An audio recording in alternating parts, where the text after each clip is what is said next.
안녕하세요. 저에게는 누구보다 친한 고향 친구가 있었습니다. 저는 그 친구가 결혼식을 할 때 가장 먼저 축하를 해줬고, 그 친구가 이혼을 했을 때 누구보다 더 슬퍼했을 만큼 제 인생에 있어서 그 친구를 빼고는 생각할 수 없을 정도로 저의 학창 시절, 대학 시절, 그리고 아가씨 시절에 가장 많은 시간을 함께한 소중한 친구였습니다. 저와 저의 신랑은 그 친구의 소개로 만나게 되었어요. 제가 20살 후반쯤에 당시 제 친구의 신랑의 친구였는데, 제 친구가 저와 신랑이 너무 잘 어울릴 것 같다고 해서 며칠간의 설득 끝에 소개팅을 한번 하게 되었고, 그 일을 계기로 연인 사이로 발전하게 되었습니다. 친구가 소개를 시켜주기도 했었고, 그 친구의 신랑이 제 신랑의 친구이다 보니 저희 4명은 자주 어울려 놀았고, 그렇게 몇 년간 지내다가 저와 신랑도 결혼을 하게 되었고, 우연히 그 친구와 같은 아파트 다른 동의 집으로 들어가게 되었습니다. 사실 신혼집을 출퇴근 거리나 금액적인 부분을 맞춰서 갔는데, 마침 그 친구네 아파트 한 곳과 시댁 근처에 한 곳이 있어서 신혼 때 시댁이 가까우면 안 좋다는 말을 많이 들어서 그 친구와 같은 아파트로 신혼집을 준비하게 되었고, 저희는 집이 해결되고 나니 다른 부분에서는 충돌 없이 결혼을 하게 되었습니다. 저희 신랑은 출장이 잦았고, 친구의 신랑은 야간 근무를 많이 하다 보니 밤이면 늘 그 친구와 저녁을 먹거나 가볍게 술을 한잔하면서 시간을 자주 보냈는데, 그렇게 2년 정도 지난 어느 날 친구가 술을 먹으면서 저에게 고민 상담을 하더라고요. 나 요즘 땡땡씨 때문에 너무 힘들다. 응? 땡땡씨가 왜 무슨 일 있어? 요즘 손찌검을 하네. 그게 무슨 소리야? 손찌검이라니? 평소엔 괜찮은데 술만 먹고 오면 자꾸 손이 올라가. 술 때문에 예전에 싸웠던 문제를 다시 꺼내서 화내고, 엊그제도 나한테 술 먹고 와서는 소리 지르고 휴대폰 던지고. 다친 데는 없어. 멀쩡해 보이는 사람이 그러니까 너무 황당하네. 다행히 피하긴 했는데 자꾸 이러니까 무섭네. 그렇게 친구의 신랑의 폭행 소식을 한번 듣고 나니 만날 때마다 친구의 몸에 든 멍이나 긁힘 자국 같은 것들이 자주 눈에 보이게 되었습니다. 친구가 걱정이 된 저는 신랑에게도 이 소식을 알렸고, 친구에게 무슨 일이 있는지 혹은 왜 이런지, 평소에도 종종 폭력적인 모습들이 있었는지를 물어봤고, 저희 신랑도 제 친구를 걱정해 주기도 하고, 저에게 친구가 힘들 테니 나중에 집에서 밥이라도 한번 챙겨주자는 이야기를 했습니다. 그렇게 제 친구는 6개월 정도 지난 어느 날 이혼을 했어요. 이혼을 하게 된 이유는 당연히 폭행. 그날도 친구는 집에서 늦게 오는 신랑의 저녁 준비를 하고 있었는데 신랑이 연락이 되지 않았다고 합니다. 결국 새벽에 집에 들어온 신랑은 제 친구에게 바람이 난 게 아니냐며 말도 안 되는 트집을 잡았고, 그날 친구를 때렸는데 친구가 머리를 잘못 맞아서 쓰러지고 집에 119도 오고 결국 약한 뇌진탕 진단까지 받았다고 하더군요. 그래서 폭행죄를 합의해주는 조건으로 현재 살고 있는 집만 갖고 이혼을 하게 되었다고 했어요. 그렇게 친구는 이혼 후 몇 달을 전 남편이 집에 찾아오지 않을까 불안해하기도 해서 신랑이 출장을 가는 날이면 저희 집에서 자고 가기도 했습니다. 그렇게 또 6개월 정도가 지나니 제 친구도 안정을 찾기 시작한 것 같았고, 저에게 남자친구도 생겼다는 기쁜 소식까지 전해줬어요. 전 친구의 새로 생긴 남자친구가 궁금했습니다. 너무 좋은 일이니 축하해주고 싶었거든요. 친구는 남자친구가 타질 사람이라 장거리 연애를 하고 있어서 자주 보지는 못하지만 친절하고 자상해서 전 남편의 아픔을 잊게 해주는 사람이라고 저에게 남자친구에 대한 소개를 했습니다. 저는 친구가 안정을 찾은 데는 그 남자친구분의 역할도 컸다는 생각이 들어서 참 고맙더라고요. 그리고 오랜만에 저희 신랑과 친구가 함께 저녁을 먹는 자리에서 제가 친구에게 남자친구가 생겼다고 말하니 저희 신랑도 잘 되었다고 좋아했는데, 그 말을 들은 친구는 들떠서 남자친구 자랑을 거의 1시간 넘게 하고 간 것 같아요. 그런 모습이 싫지 않을 정도로 참 저에게도 기쁜 일이었죠. 하지만 친구에게 남자친구가 생기고 나서 저는 외로운 시간이 많아졌습니다. 친구는 남자친구가 타지에 있다 보니 평일 주말 가리지 않고 그 지역에 가서 놀다 오는 날이 많아서 신랑이 출장을 갈 때면 늘 혼자서 밥을 먹고 시간을 보냈는데, 신랑의 빈자리보다 그 친구의 빈자리가 더 크게 느껴졌습니다. 그리고 그런 생활에도 익숙해져 가던 어느 날, 그날도 신랑은 출장 중이라서 저녁에 간단히 전화통화를 하고 있었습니다. 그렇네. 전화통화를 하는 도중 아파트 경비실에서 안내방송을 했는데 수화기 넘어서 같은 안내방송 소리가 들리는 것 같더라고요. 당신 지금 어디야? 나? 어디긴? 지금 부산에 출장 왔지. 아, 경비실 방송 소리가 들리는 것 같아서. 에이, 그럴 리가. 나 이제 숙소 들어왔는데. 그렇구나. 오늘도 고생 많았어. 응. 나 이제 씻고 다시 연락할게. 그렇게 신랑은 피곤한지 잠이 든 것인지 연락이 없었고 그날은 친구가 남자친구를 만나러 간다는 말도 따로 없었어서 간단한 맥주랑 안주를 사서 친구네 집으로 갔습니다. 분명 집에 불은 켜져 있었는데 벨을 누르니 인기척이 없었어요. 그래서 잠시 어디 나간 건가? 하는 마음에 전화를 걸었습니다. 지금 어디야? 나 맥주 사서 왔는데. 나? 남자친구 온다고 해서 지금 밖이야. 오늘 집에 안 들어갈 것 같아.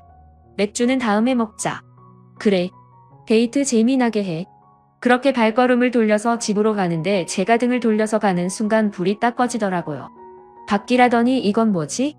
싶었는데 남자친구가 이미 집에 와 있나 보다. 하고 말았습니다. 그렇게 며칠 후 출장을 다녀온 신랑의 짐을 정리하고 있었습니다. 그런데 신랑의 짐에서 긴 머리카락들이 나오는 겁니다.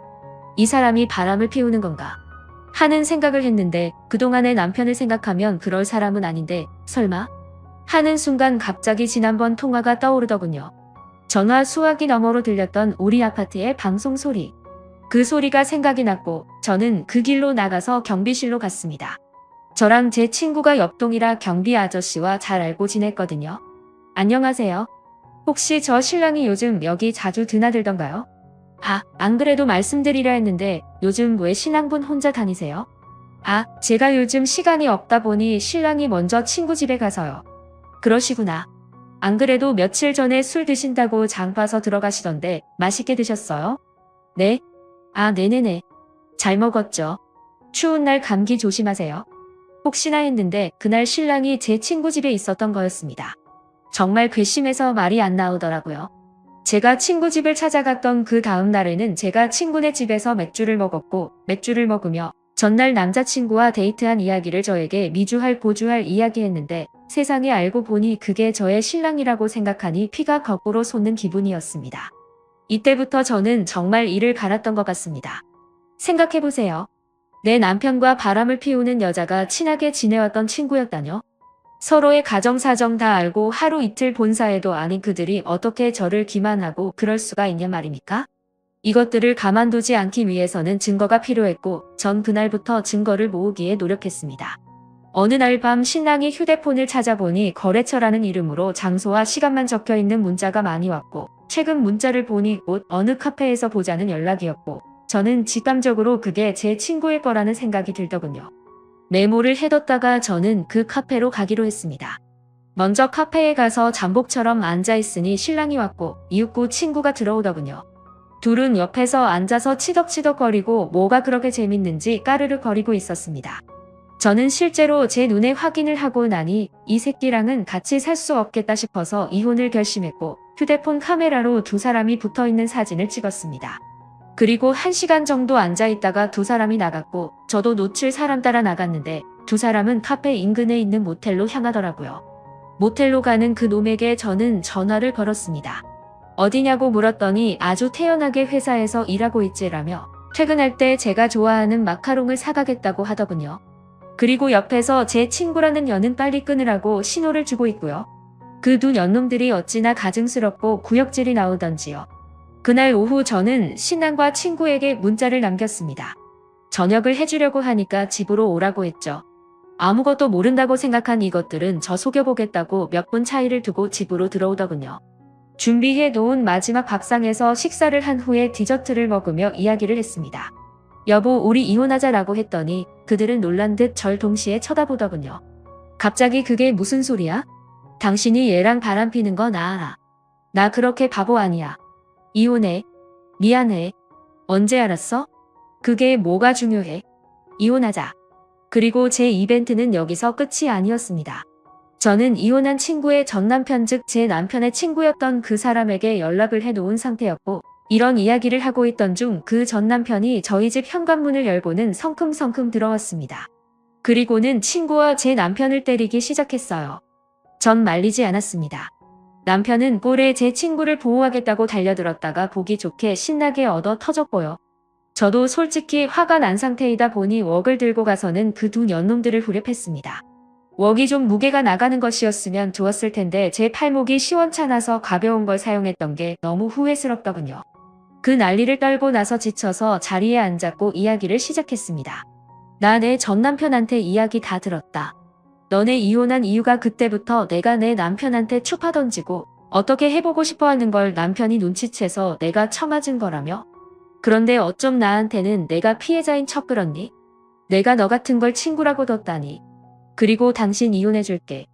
쟤랑 살아, 난 이 남자랑 살아보려고? 라고 했더니 남편의 발광이 시작되었습니다.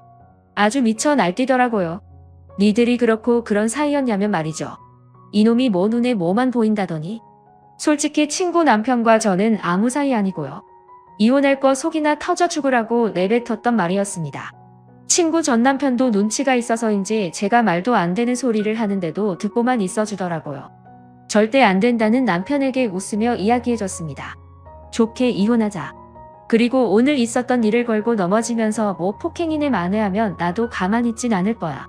소송 이혼 준비 들어갈 거고 네가 다니는 회사, 시댁 식구들, 우리 집, 그리고 이 동네 사람들, 아니 세상에서 널 알고 있는 모든 사람들한테 다 니들이 해온 짓 까발릴 거거든? 너도 마찬가지고. 둘이 그 멍청한 머리 잘 돌려봐. 뭐가 나올지. 그리고 내 집에서 좀 나가줄래? 하고는 그 두 년놈들을 쫓아버렸습니다. 그렇게 저는 혼인기간이 짧음에도 나름 위자료도 좀 챙겼고 협의 이혼으로 마무리하게 되었습니다. 그런데 참 제가 소문을 안 내도 이미 저희 아파트 단지 내에서는 그런 둘의 낌새를 눈치챘었나 보더군요. 제가 이혼했다는 소식이 알려지자 경비실 아저씨부터 미용실 아주머니까지 제게 위로의 말을 건네며 제 친구였던 그 여자를 욕하시더군요. 이래서 사람이 죄짓고 살아선 안 된다는 생각이 들었습니다. 그렇게 죽고 못 살 것 같던 그 둘은 같이 물고 발며 살 줄 알았는데 그 길로 찢어졌다고 하더군요. 지 남편한테 처맞아가면서까지 쟁취한 사랑인데 왜 놔버렸는지 참을 수가 없습니다. 뭐 이젠 상관없는 사람들이니 제 인생 살아가려고 합니다. 후련하게 복수할 수 있어서 그런지 더 제 마음속에 남아있는 게 없네요. 긴 글 읽어주셔서 감사합니다. 다음 사연입니다. 안녕하세요. 결혼 8년차, 7살 아들, 4살 딸, 육아 휴지 눈치 안 보고 쓰는 회사 다녀서 처녀 쪽부터 다니는 회사 애들 키워놓고 잘 다니고 있습니다. 결혼하기 전엔 과묵한 분인 줄 알았는데 또 친내 입방정 깔다가 혼자 깨질까봐 온 집안이 합세해서 시어머니 입단속을 시킨 거였습니다. 결혼 전에 시어매가 별 개소리를 남편한테 짓거려도 남편이 나한테 전하지 않고 무시해버려서 이 정도로 경우가 없는 줄 몰랐습니다. 나중에서야 시어매 남녀차별의 취직도 몇 해 전 외국으로 해서 연 끊고 살고 싶어하는 시누이가 남동생 결혼 전에 시어매가 얼마나 머리민 소리를 짓거려 했는지 알았지만 이 글에서 내가 열받은 시점은 신혼여행부터니 패스 신혼여행 올디브로 갔습니다. 현지 도착해서 호텔 도착해 양가 부모님 전화를 드리려는데 공항에서 탄 택시가 우리를 엉뚱한 호텔에 내려줘서 체크인이 좀 걸렸습니다. 애교 있는 목소리로 어머니께 먼저 전화드려서 잘 도착했다 하니 대뜸 누구한테 먼저 전화했니? 친정에서부터 했니? 아니면 이제 결혼했으니 가르칠 게 많을 거라 예상은 했다만 이런 거부터 가르쳐야 하다니 눈앞이 깜깜하다. 여자가 결혼을 했으면 무조건 시댁이 먼저인 거야. 이딴 소리로 20분 넘게 통화. 그때는 뭘 몰라서 어머니 왜 저러시는 건지 몰라 우선 죄송하다 하고 끊었습니다. 바보 멍청이 같이 신랑한테 속상하다 했는데 그때 처음으로 그 가라 마셔도 시원찮은 옛날 뿐이잖아. 네가 차 마시던 그 이후에도 명절에 친정 못 가게 하려고 남편 식혜에 술 타길래 내가 운전하면 되지 하고 신랑 데리고 나갔다가 몇 날 며칠 전화로 시달리고 연차 내고 아버님 생신 아침 생일상으로 다 차려드리고 화기애애한데 저녁 때쯤 우리 집 부모님이 전화 안 한다고 뭐라 하길래 우리 아버지 환갑이셨는데 그때 전화는 하셨냐 했다가 또 시달리고 그때마다 신랑이 다 늦게 커트하긴 하지만 꼭 그거지 발사기 같은 옛날 뿐이라 진짜 입을 찢어 놓고 싶었습니다. 그러다 진짜 연 끊을 일이 터지고 야 말았습니다. 첫째 같고 아직 성별 모를 때였는데 나보다 몇 주 먼저 친정 새언니가 임신을 했습니다. 그래서 성별도 몇 주 일찍 갈랐습니다. 성별은 아들 시댁에서 둘러앉아 밥 먹다가 새 언니 아들 가졌다는 이야기가 나왔습니다. 갑자기 시어머니 한숨 푹 쉬더니 한쪽 무릎 세우고 벽 보고 앉아 있는 겁니다. 우리 애는 아직 성별 모르는데 너는 딸이겠구나 하는 거였습니다. 딸이면 어땠어요 어머니 했더니 진심 황당하던 얼굴로 개 논리를 펼치십니다. 니네 회사에서 너 왜 쓰냐 회사 잘 굴리라고 쓰면서 돈 주지 너 니가 왜 우리 집에 들인 거 같냐 와서 부모 덕 보고 살라면 값을 해야 할 거 아냐 여기서 내가 값이라뇨 진심 몰라서 물었습니다. 아들 낳는 게 니가 값 하는 거라 함 정말 시부모 덕이라고는 결혼할 때 1억 2천 집값에 보탠 거랑 다이아 세트 하나 있는데 나 SUV 해가고 친정에서 8천만 원 내 돈 5천만 원 보태서 혼수하고 전세 값에 보탰습니다. 따지고 보면 내가 더 했습니다. 아 그래 시부모가 준 돈은 없었습니다. 이보다 작은 평수 살아야 한다 치더라도 아들 낳아값을 하라는 건 무슨 개소리인가요? 그 소리 듣고 시누이가 놀래 자빠지면 엄마 지금 뭔 소리 하냐고 나한테 언니 기분 상했을 텐데 미안하다고 대신 빠른 사과를 했습니다. 근데 왜 사과하냐고 신우 그 자리에서 등짝 스매싱을 맞았습니다. 얘가 왜 기분이 상하냐 손자 못 보게 생긴 내가 더 기분 상한다고 합니다. 나 그 자리에서 그냥 일어났습니다. 시아버님께 정말 죄송한데 먼저 일어난다고 울면서 말했습니다. 허락해달라고 시아버님이 어서 가라 하며 괴성을 지르는 시어머니에게서 나를 등 떠밀어 구해내셨습니다. 이러는 동안 남편은 한마디도 안 건드렸습니다.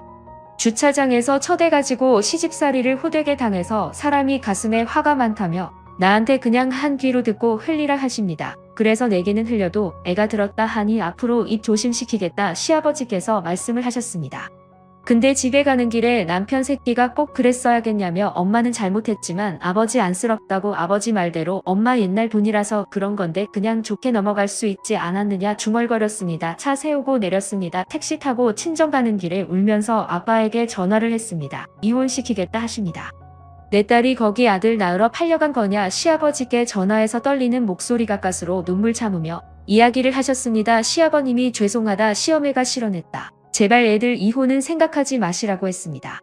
그대로 2달간 친정에 있었습니다. 처음 한 다른 신랑이 찾아와도 문도 안 열어주다가 신랑이 짐 싸서 친정으로 왔습니다. 그러는 사이 아이 성별이 밝혀졌습니다. 아들 시어매한테 알리지 말라고 했습니다. 딸일 거라 뭐라 하는 것도 싫었지만 아들이라고 좋아할 거 생각하니 더 구역질이 났습니다. 그러다 슬슬 성별 밝혀질 때가 됐으니 시어매 계속 전화로 닥달을 댔고 결국 내가 풀었습니다. 전화 너머로 다 들리는 왜 말 안 해 딸이지 딸이니까 말 안 하는 거지 그거 듣다 빡쳐서 전화 뺏어서 아들입니다 하고 끊었습니다. 그 후 남편한테 내 눈앞에 시어매 그림자라도 띄거나 전화라도 오게 하면 바로 이혼 도장 찍을 거다. 시댁 가고 싶으면 너 혼자 가던가 말던가 난 너 없어도 사니까 이혼 당하기 싫으면 남편 것을 똑바로 해라 라고 했습니다. 나중에 신우한테 들은 얘기지만 계속 전화에 대고 찾아오면서 애 보여달라고 난리치던 시어머니한테 신랑이 가서 거실 바닥에 들어놓아 울면서 나 이혼 당해서 쩌렁이 같이 사는 거 보고 싶으면 마음대로 하라고 2배로 난리를 쳤습니다. 2달 친정에 있다가 엄마가 가게 일이 힘드셨는지 대상포진에 걸리셔서 옮으면 안 된다고 우리 부부를 신혼집으로 보내셨습니다. 좋은 조리원 예약해 주셨는데 신랑한테 조리원 이름 들어가는 당일 날까지 말을 안 했습니다. 시어머니한테 말할까봐 근데 조리원 나와서 친정에 3주 더 있다가 우리 집에 간지 일주일도 안 돼서 신랑 없는 틈을 타 나타나셨습니다. 처음에 내 새끼 보여달라 하길래 싫어했습니다. 여기 어머니 새끼 없어요. 저녁에 나와요. 저 안에 있는 건 제 새끼 고유했습니다. 세상에 내 팔꿈치를 붙들고 울고 우는데 미안하다는 말은 아무리 되뇌어봐도 없었지만 내가 말이 헛나왔다 아들일 줄 몰랐다. 저녁에 신랑이랑 같이 찾아간다 하고 도망치듯 들어왔습니다. 저녁에 신랑이랑 아이 안고 같이 가서 앞으로 오실 거면 먼저 저에게 연락하시되 내가 안 된다 하면 안 되는 거다. 명절 오긴 오는데 친정 못 가게 하면 신랑 버리고 애만 데리고라도 간다. 또 막말하실 것 같으면 차라리 제 앞에서는 다무셔라. 막말의 기준은 내 기준이다. 겁나시면 그냥 저한테 말하고 싶으시면 날씨 얘기만 하셔라. 부글부글하는 표정 보면서 희열을 느꼈습니다. 한동안은 잘 지켜졌고요. 1년에 시부모님 생신 명절 큰애 생일 딱 이렇게 5번 만났습니다. 그 후로 애 보여달라 난리였지만 신랑이 컷했고 좀 크고 나서는 신랑이랑 애만 보내는 일이 잦아졌습니다. 그러다 둘째 가지고 딸인 줄 알았을 때 큰애한테 여동생 태어나면 만난 것 같기고 엄마가 동생만 예뻐할 거라고 나왔을 때 또 개소리를 했습니다. 어쩐지 애가 몇 날 며칠을 동생 싫다고 울고 짖었습니다. 알고 보니 시어머니지. 그래서 뱃속딸한테 미안하지만 전화해서 시어머니한테 사자후를 날렸습니다. 그리고 신랑 앞에서 오열하며 탈진을 했습니다. 나 응급실 다녀오고 나서 또 시어머니가 소리 지른 거 사과하라며 전화와서 신랑 없는 척 받았다가 스피커폰으로 다 들려주니 그 길로 남편이 가서 정말 다 뒤집어봤습니다. 시아버지한테 딱이 맞고도 안 멈췄다 했습니다. 시내 특파원이 다 전해졌어요. 시어머니 핸드폰 부셔버리고 내 새끼들 태어나기 전부터 차별하고 오해 깨놓는 사람한테 할머니 자격 줄 아냐고 나타나지 마라. 나타나면 그때 내가 엄마 앞에서 혀 깨물고 죽어버릴 거다 했다고 합니다. 시아버지가 이 말에 그게 엄마한테 할 소리냐. 딱이 때렸는데 엄마가 먼저 시작한 거라고 말했습니다. 시어매가 자기 손주 귀여워 놈을 좀 척기로 써니 노인네는 이렇게 잡냐 울며 울려 하길래 지금 울기라도 하면 엄마 정말 양심도 없는 거라고 어디 한번 울어봐라고 시니가 2차 폭발을 했습니다. 그동안의 차별설음 다 쏟아내고 한동안 시어머니 키 죽어서 살았습니다. 그렇게 애 안 보여주고 신랑도 안 가고 아주 마음 편히 둘째 딸을 낳았습니다. 그리고 키우고 복직했습니다. 가끔 전화는 왔지만 내가 살얼음 끼게 받으며 또 아들이 나래질까 할 말만 하고 끊었습니다. 그러다 어느 날 자주 전화 안 하시는 시아버님의 전화가 왔습니다. 시어머니 갑상선암이라고 마음 같아서는 내 아버님 그거 예후 좋은 암이잖아요. 관리 잘 하시라고 하세요 하고 끊고 싶었으나 생각보다 낙심한 것 같다며 시어머니도 예전 같지 않다고 왕래 자주 하길 하고 살길 원하신다고 했습니다. 사실 시아버님은 방관은 하셨지만 뒤에서 참 많이 챙겨주셨습니다. 일부러가 아니라 저절로 고마움이 생기게 하시는 분이셨습니다. 그런 분이 저렇게 말씀하시니 내가 마지막 기회를 주기로 했습니다. 그게 겨우 작년 봄 수술 잘 됐고 예후 좋고 얼마 전에 한 정기검사도 깨끗 얼마 전 작은 애 생일이라 온 가족 회식 갔다가 시댁에 차 마시러 갔습니다. 오디를 사와서 먹는데 손에 물이 잘 드니 애들 옷 버릴까봐 나랑 신랑이 애들 입에 넣어줬습니다. 처음 먹어보는 오디의 애들이 신기해하고 그러다 딸아이가 오디를 만져보고 싶다고 했습니다. 궁금하다고 생일이라 좋아하는 예쁜 옷 입어서 물들면 속상할 텐데 했더니 어쩌지 하면서 애가 고민을 했습니다. 그때 시어매가 옷 벗고 만지라고 했습니다. 날이 더워서 원피스 안에 팬티랑 속바지 밖에 안 입었고 여벌이 없었습니다. 그러자 우리 딸이 이 몸은 소진하니까 했습니다. 여저러 조심해야 한다. 그런 걸 가르친 게 아닙니다. 그냥 아들 딸 둘 다한테 아무데서나 훌렁훌렁 벗고 그러면 안 된다. 소중한 곳은 언제나 깨끗해야 한다 가르치면서 한 말이었습니다. 그러자 시어머니가 가시나 속살에 금칠했나 비싸게 구네. 너무 그래도 남자들이 좋아하네. 이게 내 살한테 할 소리입니까? 이 소리 할 때 남편은 잠시 차 빼러 갔습니다. 지 아들 없이 나만 있으니 긴장이 풀어졌나 봅니다. 나 그 자리에서 과일상 발로 차버렸습니다. 그 후로 했던 말은 다시 한번 말해보세요. 십수번 내가 말 실수할 거면 그냥 다물라 했죠. 몇 번 시아버진 포기하고 애들 데리고 방으로 들어가 버렸습니다. 거실에 나와 시어머니 대치 중에 남편이 들어오자 갑자기 눈물바람으로 며느리가 팬다고 울고 지쳤습니다. 한 웃음이 나더라. 그 순간에 당신이 맨날 그랬지. 어머니 옛날 분이셔서 그러니 나보고 이해하라고. 아니 너네 엄만 그냥 못 배운 거야. 경우가 없는 거야. 무식한 거야. 우리 부모님이 너네 엄마보다 3살이 더 많지만 이런 소리 하는 거 봤냐? 7살이 많으신 시아버지가 이러는 거 봤어. 대충 이렇게 말했습니다. 지 엄마 욕을 면전에 두고 하니까 표정이 일그러지길래 방금 내 딸한테 시어머니가 뭐라 했는지 다이렉트로 귀에 꽂았습니다. 남편분으로 바들바들 떨길래 안방 가서 애들 챙겨 할아버지께 인사시키고 친정으로 가버렸습니다. 신랑 그날 이후로 시댁에 거주 중입니다. 이혼할 거라 했다고 합니다. 쉬원다고 합니다.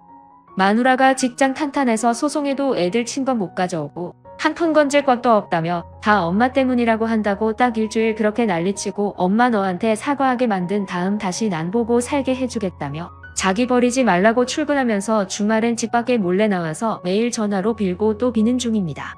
근데 남편이 아무리 그래도 시어머니 무릎 꿇고 넋 나가 사과하는 거 보지 않으면 이혼하고 싶습니다. 분위기 안 풀립니다. 정말 며칠이 지나도 마음이 움켜진 듯 답답합니다. 긴 글 읽어주셔서 감사합니다.